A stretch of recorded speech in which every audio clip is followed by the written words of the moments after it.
Hi, Mary here at Mary's Heirloom Seeds, and I have some exciting information to share with you.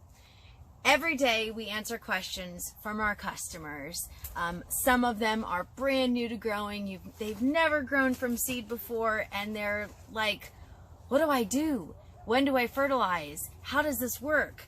What are these seeds, and when do we grow them, and how do we grow them? So I answer a lot of questions. And if you ever sent an email to Mary at Mary's Heirloom Seeds, you actually get to get an email back from Mary.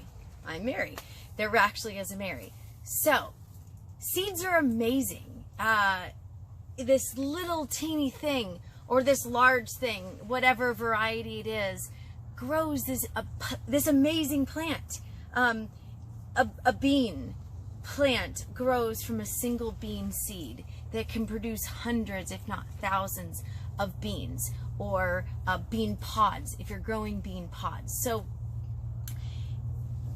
nature is amazing, and it never ceases to amaze me at all. So I get really excited about it. If you couldn't really tell, we're in my greenhouse right now, and we've got the sun setting behind us, so it's nice and sunny out, so you get a little bit of reflection, but you'll just have to deal with it here for me. Seeds are an important part of life. In fact, they're one of the most important parts of life, because without seeds, we don't have food. Even if you are a carnivore, primarily eating meat, your meat still has to eat something, and most of the time that's plants. So seeds are one of the most important parts of life, outside of water, essentially, and air. Humans have been saving seeds for thousands of years. It is how we have heirloom seeds. And of course, heirloom seeds are absolutely my passion, not just growing, but specifically growing heirloom seeds. Why heirloom seeds? A lot of people have asked me that question, and a lot of people ask me about hybrids. I saw this really cool pumpkin the other day, right? Somebody shared it, and I thought, that is really cool. I want to grow these pumpkins. It's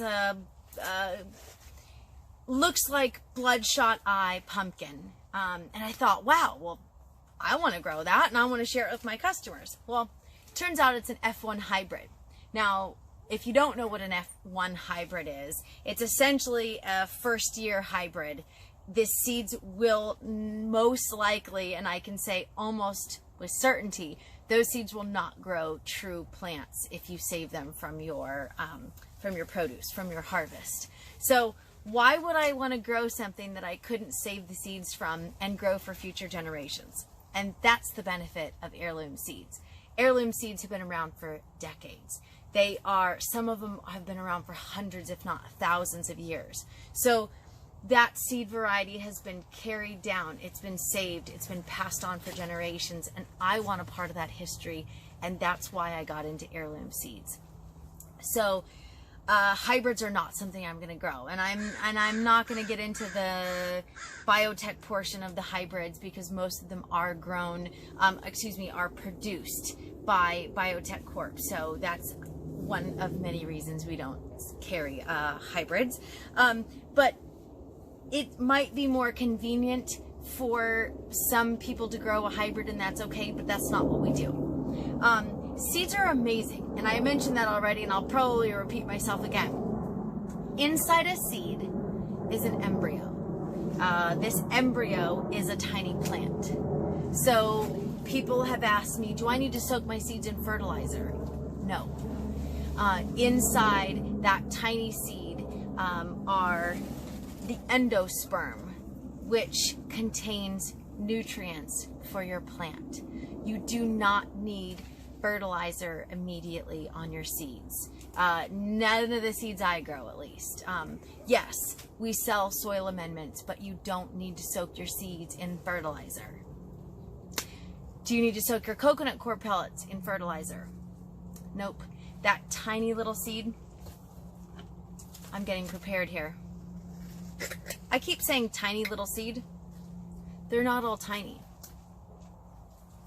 This is a scarlet runner bean. It's a big seed. Lots of seeds in there. So that's not a tiny seed. And inside that seed is an embryo. It contains food for your plant. It contains small leaves. I had to write it down so that I know how to pronounce it. I get on camera and I go, oops, I forgot how to pronounce it, or I forgot what I was going to say. Cotyledon seeds. I probably butchered it. Whatever, who cares, right? The first leaves are what feeds your plant. You don't need fertilizer. And from there, you have your second leaves, which are your true leaves that sprout from there. So I'm going to go ahead and show you what that looks like. This is the bean seedling that we planted recently. As I mentioned, these are the first leaves, the cotyledon leaves, and then this here is the true leaves. This is the second set of leaves. Now, some people say that you can fertilize, or that you should fertilize at this point, but we do not. So why would you not fertilize that tiny seedling? Well, there's a few factors to take into consideration. Our soil in that raised bed, we used our own potting soil mix, so it already contains organic matter. So there's no reason to add fertilizer to that bed. So because, number one, it's already being supplied its essential nutrients from the embryo, there's no need to add fertilizer. And then the secondary, it's already being supplied from the soil that it's in. The only time that I'm listening. They rarely change the flight path in our area, but occasionally they do, and that's usually because there's something going on down the hill, down the mountain, whatever you want to call it. So because there's already fertile soil, and because there's already a built-in powerhouse of nutrients within that seedling, there's no need to fertilize right away. Over-fertilizing is a very common mistake made in a home garden, so it's something to take into consideration. You don't need to over-fertilize. Now, seeds some have a hard coating, some have a soft coating. A lot of the common seeds have a softer coating, so you don't really need to do anything to it other than just plant that seed. Some, like a lupine seed, is a little harder, and sometimes you use stratification, and oftentimes that's soaking the seed to soften the outer edge and then scuffing it up. Scarification, so you can use a razor blade, which is dangerous in my case because myself and sharp objects don't always work together, but you can also use something similar to sandpaper, something that's going to scuff up that edge and allow that seedling to burst from the hard coating that is surrounding that seed. So like I mentioned, some say that you can fertilize after the second leaves. We really don't. I typically use a liquid fertilizer, or I use Mountain Flower Root Boost when I transplant. But other than that, seedlings don't really need a lot unless you're growing in a greenhouse with a much bigger production. Now I want to share with you a little bit about some seeds that we've saved. I've talked about this a few times, but I'm going to share with you again. Some seed varieties have their seeds on the outside. So this is a glass gem corn, and these seeds are stored right out there in the open. It did have the husk on the outside, and we just peeled it back and we pulled those seeds off, and we ended up with these beautiful seeds. See if I can pull them out here and show you. It's not really good to show it this light here.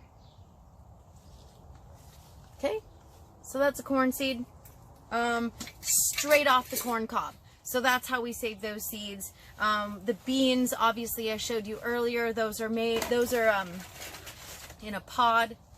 We also have these saved seeds here. These are a cowpea, a southern pea. So we've allowed them to dry here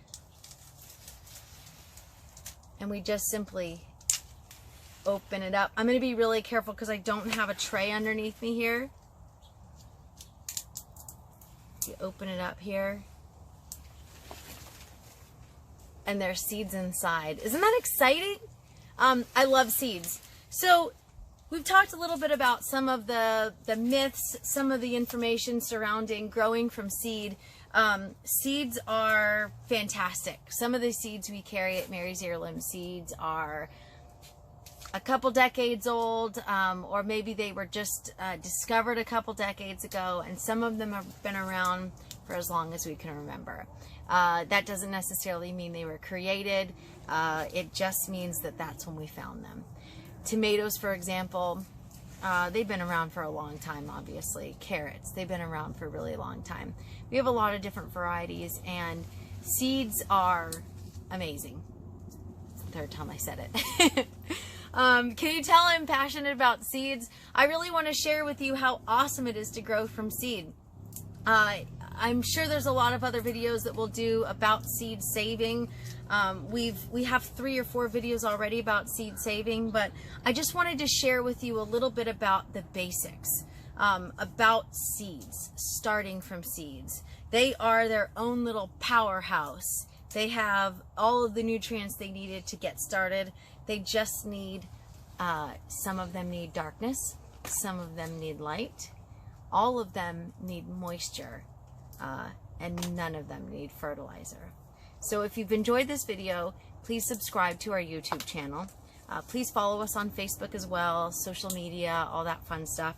And you know what, I'm also going to include a link to our newsletter. If you are interested in purchasing from Mary's Heirloom Seeds, our website is marysheirloomseeds.com. If you want to send me some fun email, I would be more than happy to respond. If you send me hate mail, just ignore it. I'm not interested in hate. I love seeds. I love our seed customers. And I love this greenhouse. I'm really excited to be sitting in this greenhouse here. It's not that hot, so that's extra exciting. And I'm going to go save some seeds. So if you like this video, like I said, follow us, subscribe, all that fun stuff. Share the video. Share it with your friends. Seeds are amazing. If you have any, go plant them. I'm Mary at Mary's Heirloom Seeds, signing off, and have a great day. Happy planting.